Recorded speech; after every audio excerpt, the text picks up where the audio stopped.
Hey friends, two intrepid warriors, Margaret Katzcan and David Languli, coming to you from the Fundraising Leadership Podcast. Hey Margaret. Hey, David. Good to see ya. So good to see you too. So we got together today and as we do on Tuesdays to record a podcast, and we started out like, maybe we could talk about the masks that people wear. Um, it was kind of riffing on beauty products and facial treatments that some of us torture ourselves with. But one of the ways that um, Margaret and I do a lot of writing and talking about is like being more authentic in our leadership. And so Yeah. we thought, after we went around the world a few times talking about a whole bunch of other stuff in our lives just being completely revealing here, we're coming back to authenticity, which seems like the topic of the day for us. Yeah. Yeah. As we talk about this topic, I'd love to share. I know somebody who, as part of some personal growth, and this was a lead exercise, but they did like a plaster mask of their faces. And then though they painted both the front and the back. So that's the drop mic of this. Like we all do a lot of thought about the front facing mask that we want people to see or that we think other people see. But what was kind of cool is I think there's this whole other exercise of looking at the inside of your mask of like who you think you are or some of the I don't think that it's 100% authentic. I mean, I know that his was learning a little bit more about authenticity because the things that he chooses to see about himself were not didn't feel exactly resonant with like what I choose to see about him, or it was a sort of a fascinating exercise. But this Mhm. idea that, that the two sides of your mask might look completely different and neither might actually reflect who you would be if you took that mask off. Well, you and I went through the same leadership development program at different times and with different tribes. And one of the things they throw you into is an exercise at the very beginning on the first evening of like a 10-month journey. They throw you in an exercise which you learn quickly how inauthentic you are, because you get direct feedback from your tribe on like how effective and heartfelt your communication is. Yeah, it's so true. And it sort of speaks to, I would say, like that outward facing mask, because I think all of us during that first exercise are trying to be likable, right? I mean, it's a like an improv type activity, and I don't want to share in case anybody ever goes and does this. Like it's important for you not to know specifically what the exercise was, but it Right. is this we all are sort of auditioning for our lives, in a metaphoric sense. We all lived through the exercise, but it's we really put forward almost unconsciously, right? Like Mm. all the things that make us feel likable and popular and somebody who should be like included, right? We're trying to audition for the click kind of. Right. Yeah, the things we think people want to hear or see. And Margaret, you and I, we've developed a an experiential fundraising program for advanced, fundraising leaders called Being a Mega Gifts Fundraiser. It's about the being of a fundraiser. And we do a similar exercise in that program, whether it's online or in person, where um, our participants learn how inauthentic they are being with donors. And, a lot of fundraisers think they have to look a certain way, sound a certain way, say certain things, Yeah. except the donors can smell that from like a mile away, um, that you're just not being authentic.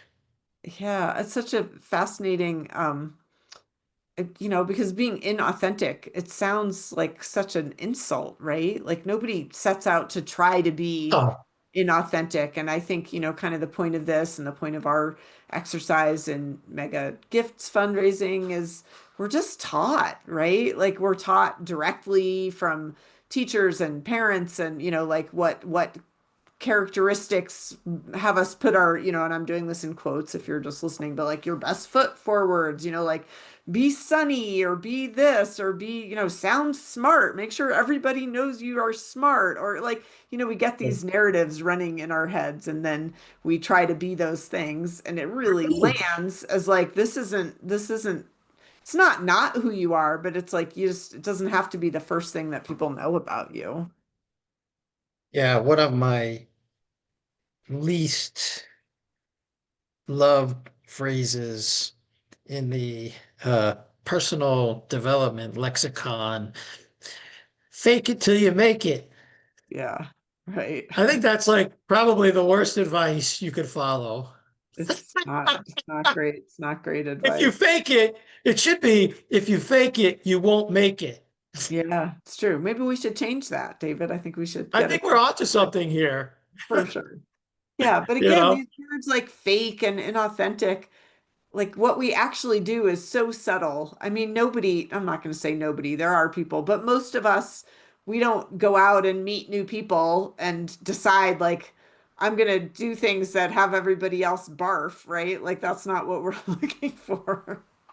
Well, I'm going to act certain ways so that nobody likes me. I mean, it's confusing because we think that we're acting in ways so that people will like us. right.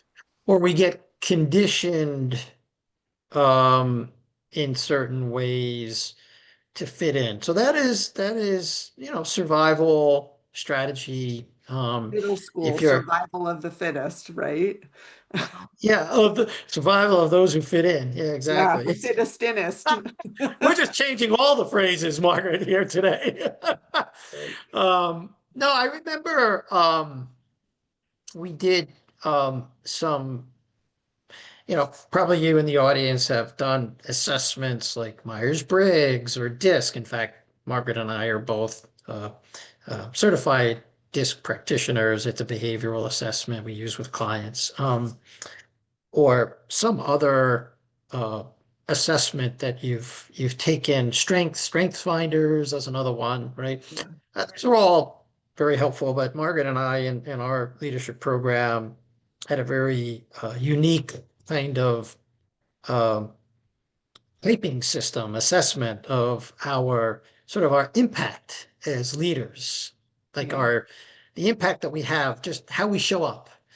yeah, Um, and it was quite revealing to me in a very positive way, I have to say. One of my impacts is that was revealed to me is that I'm very warm. I can have a very warm sense of warmth, safety, like with Mhm. people. We call that charm type. I never realized I had that in me. Really? I So just that wouldn't have been something like if you were meeting new people, you wouldn't have been like, okay, I need to be warm and nice. That wasn't No, you see, that would be thing. inauthentic, but I That would guess I feel had inauthentic too. that would Okay. be inauthentic to like, oh, I'm going to fake being warm and nice. But no, I always thought of myself as a very serious person, and I never thought I had that kind of warmth. So that was for me, it was more about embracing that Yeah. that side of myself, that aspect, that impact.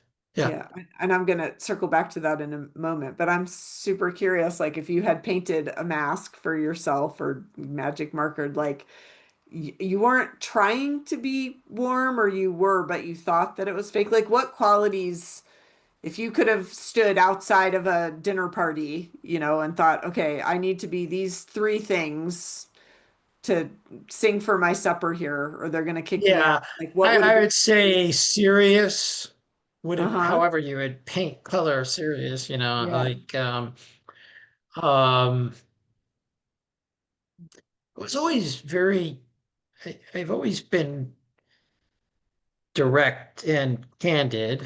Um, and sometimes, um, and that's just like my behavioral style. That's, something I can now learn. I can dial that back if I want to. But I think my directness would sometimes conflict with that warmth. Like some people would be like, they didn't get me or whatever, you know? They felt So distant, so you wouldn't have like tried to do both of them. say it again. Those two things felt dissonant to you, like they couldn't coexist. Right.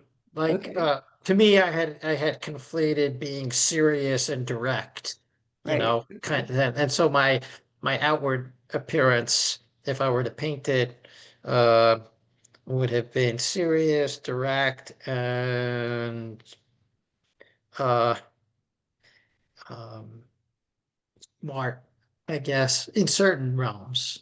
What was the word Yeah. you said? Smart, quote unquote, smart, Smart. Yeah, smart. Yeah. absolutely. Absolutely. And I would say Intelli Intelligent, intelligent. but not, yeah, not the way we use that word in our typing system. But in some aspects, I felt competent. That would be a better word. Competent. Competent. Yes. Yeah, I like that. And for me, I Yeah. would say I for sure if in one of my top three words would include, that smart slash competent, Right. whichever end of that spectrum, but that would have been for me though, I think also like appearing friendly. And then I would Yeah. also say, like, it felt really important to me to be like sort of, I wouldn't have used the word neutral, but I would have said, like, no confrontations, no radical opinions about Mhm. everything. Like, I wouldn't have wanted to Mhm. make waves or, Mhm. caused a stir particularly. So it would have been like, pretty low key. That would have been another. Right. And Good. I would have told you, I would have sworn like those are the things that are going to make me likable. And then come Yeah. to find out, during leadership, like friendly is different from warm, Yes. right? Polite is different from warm, but warm is, and I want to just backtrack to say these are the qualities that other people tell you are resonant about you. It's not what you Correct. decide because most of us, by the time we got to this program, our mask was, pretty plastered on, right? Like it Yeah. was pretty normal. Like we couldn't see that we were wearing a mask. So there is, so I like what you're saying, Margaret, right? So, the word persona, I think, comes from the Greek, which is literally means mask. And so um, the mask is the face that we show others. And yet there is something always within us. You could call it your chi or your energy, um, that is also there. So I know, because we're actually trained on how to read these qualities in people. I know your total charm, warmth, right? Which is that's who you be, Margaret, That is who right? I and in a Uh, and in a surprising revelation during this program, and we've probably talked about this, but I also got feedback that I resonate when I'm eccentric and goofy, which yes, I was like, nuh-uh. No, I'm that's not, exactly just like what you I'm did not there. either. I am not Yeah, either of those things. then you Yeah. were being eccentric and goofy as you were saying that. But it was, well, now I can because I've sort of gotten permission, and that's been in me all along to be funny, and to crack like not inappropriate as in dirty jokes, but jokes that It sometimes could come be. out of left field. It doesn't mean they're not or that they are, but like Right. just they're Well, quirky. that was a big surprise for me too, because that was revealed with the feedback from the tribe that I could be quirky and eccentric at times. Yeah, And I've like, there's probably a lot of people in the audience thinking like, I'm never going to be goofy. yeah. Like, I'm never going to show anybody that side of me. Mhm. But believe it or not, it makes, well, I can only speak for the impact that you have with me, Margaret, is when you're eccentric. It's very delightful, and it Okay. resonates with me. And uh, that's counterintuitive because some people would think that would be cringy to do in a professional setting. Yeah. Well, and it may be cringy for some people, but I can't put that cat back in the bag at this point in time. There was Right. another, I think people felt like a lot of relief, during this. I'm going to call it kind of a demasking. And another really common arc for people are, I think, people who are very kind of introverted, like they're really just comfortable listening, and they're very happy to be part of a crowd, but they just don't feel this giant need sometimes to jump in or be direct. And they got typed with this, like, when you are still, right? Like when you are in fact quiet and just holding yourself and listening, it's incredibly magnetic. And Mhm. I say this for any listeners who have that, like they feel like their mask is that they have to perform even though they would rather be quiet. And that was a pretty common place of permission for the people in my group. I don't know if you had other kind of similar, epiphanies for people who've worn that, like in this case, yeah, they've worn this mask. I have to be funny and I have to be interesting. And what I really would rather do is just sit and listen to everybody. And then it's like, oh, well, if you actually just listen to that authentic part of yourself, people are going to come to you and ask you questions and engage you that way. Yeah, it's a superpower. And there's listening, and then there is um in the particular type you're speaking of, there is a way that like spacious listening. Yeah. It's just a little bit different. Yeah. Spacious listening, like you actually, the impact of someone who has this is like they invite you into this huge space where you feel very safe and comfortable just to say what you need to say Yeah. and without judgment. And that is a gift. And yet, um, maybe you're wearing a mask. Maybe you know that about yourself, or you realize that about yourself, and yet your mask as a fundraiser says, I have to be, effusive and talkative and so on. And yeah, so And in fact, another one, introverts can make amazing fundraisers, right? Little, absolutely, little known fact. little known fact, and Yeah. becoming more well known, I believe, Yeah. I believe. Um, no, we had something different. And another thing that happened in our group was that people were in denial about Oh, yeah. um, their authentic self and like the impact. Like for example, around this eccentricity piece, by way of example, like some people just didn't want to own that. Yeah. Like they just I've didn't watched, believe that being eccentric or goofy or quirky could have a positive impact on a space. yeah, I hear that. And I would say most of our people who were eccentric were enormously relieved. I fought it for a while, for sure, because I just didn't see that in myself at all. And then other people fought like this place of warmth because they conflated it with being a pushover. Like I can't show up warm like that or people will take advantage of me. Yeah, yeah, yeah. So there's always some fear, that's involved with accepting your authentic self, Yeah. which is why we mask up because it's protective. We think it's protective. Well, if you don't And feel it can safe, be, and it can be, it can be. I'm not saying it isn't. In certain environments, you might not reveal your warmth because it might be taken advantage of. it's true. Yeah. I'm walking around New York City. I'm trying very hard not to exude. Like I really don't want everybody to start a conversation with me. Come So on, you're not like Will Ferrell and Elf walking around New York City trying to make well, friends with if I didn't everybody. put my mask on, I might be exactly like Will Ferrell and Elf. But Yeah. I, Thank you. there's certain Thank you. situations. Thank you. There Bunch are, of guys handing out the flyers. Thank you. Thank you.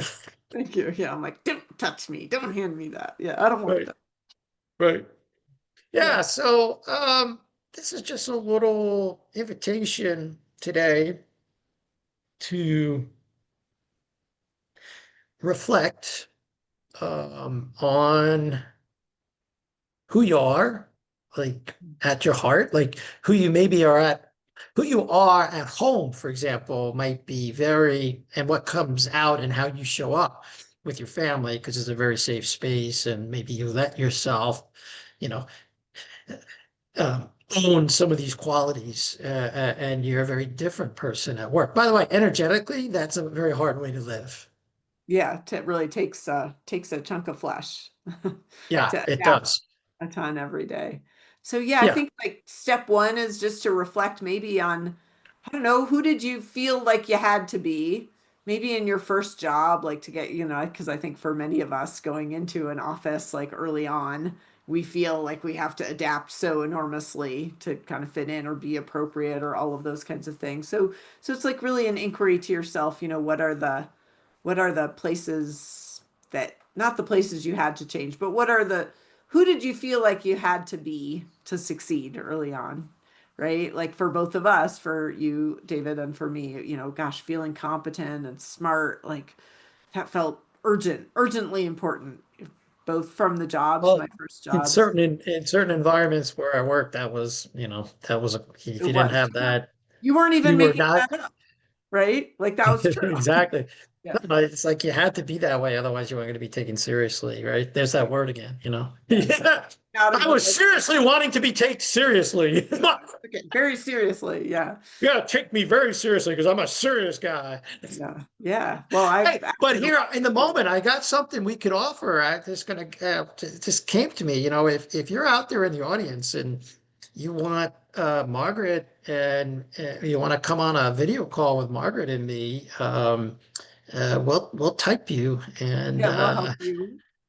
yeah, we'll do a little typing. I don't think we're gonna do that one as complimentary because it's gonna, and we'll do some coaching. You'll get the benefits of two coaches if you come in and do a session with us, and we were pretty spot on, Margaret and I, about how we type people. Don't, you're not going to be typed. It's just that we're going to see your qualities that you may not see in yourself. And then we'll give you some coaching on how you could take that out into the world. So we'll put a link to our contact information in the show notes. And if you want, by the way, when you own these qualities, you'll become a much more effective leader.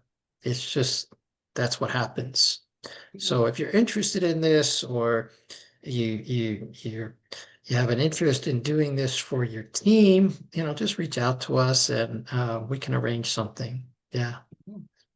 It's a much easier space to live in, to take that mask off and Yeah. live into And things that we have in us to start with, right? And and and if you are a fundraiser or leading a fundraising team, your productivity, that is to say, the amount of money you raise will go through the roof. yeah, it's true. People really respond very differently when you take that mask off. All right. Anything else, Margaret? No, I don't think so. See All you then. right, friends. Well, that's all we have for this time. So we'll see you soon.